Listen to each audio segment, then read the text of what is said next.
लेकिन ये साला कर क्या रहा है यहाँ पे?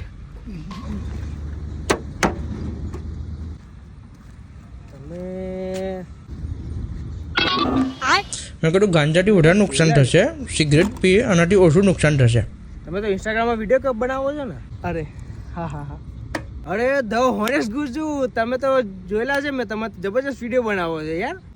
અરે આભાર આભાર. અરે તમારો મસાલાવાળો વિડીયો જોઈને તો બહુ જ મજા આવી ગઈ હતી, જોરદાર બનાવ્યો હતો યાર, મજા આવી ગઈ યાર. હા હા, અરે થેન્ક યુ. મારા વિડીયોમાં કંઈક સમજવાવાળું શીખવાવાળું કંઈક હોય છે, તો એ જોઈને કંઈક શીખો છો ને. મસાલા બસાલા બંધ કર્યા ને કેમ કે ખાલી હસવા માટે એ વિડીયો નહોતો, કંઈક સમજાઈ જતું હતું કે શરીરમાં કઈ રીતે નુકસાન પહોંચાડે છે ને સમાજને કંઈ ઘંટો ફરક નહીં પડતો તમે મસાલા ખાઓ છો કે નહીં. અરે શું વાત કરું છે, 6 મહિના થઈ ગયા તમે જ્યારથી વિડીયો જોયો ને ત્યારથી મેં બધું બંધ જ કરી નાખ્યું છે, મેં કોઈ ખાતો જ નથી યાર. સરસ સરસ, બસ જોતા રહો ને હસતા રહો.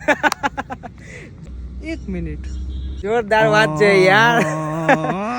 પોપારા મસાલા બંધ કરવાનું કેમ, દાંત તો હળી ગયા હે. સાચી વાત કરી તમે, એક નંબર સાચી વાત કરી યાર. બચાના પડેગા. મસાલા તો ક્યારના બંધ કરી નાખ્યા છે, આ તો ખાલી દાંત હવે સાફ કરવાના બાકી છે, તો પછી કરાવી નહીશું. ચલો મળીએ યાર, ચલો. ગોમના દિયોર અમદાવાદ થી આવ્યો છું, અલીગઢ થી નહીં આવ્યો.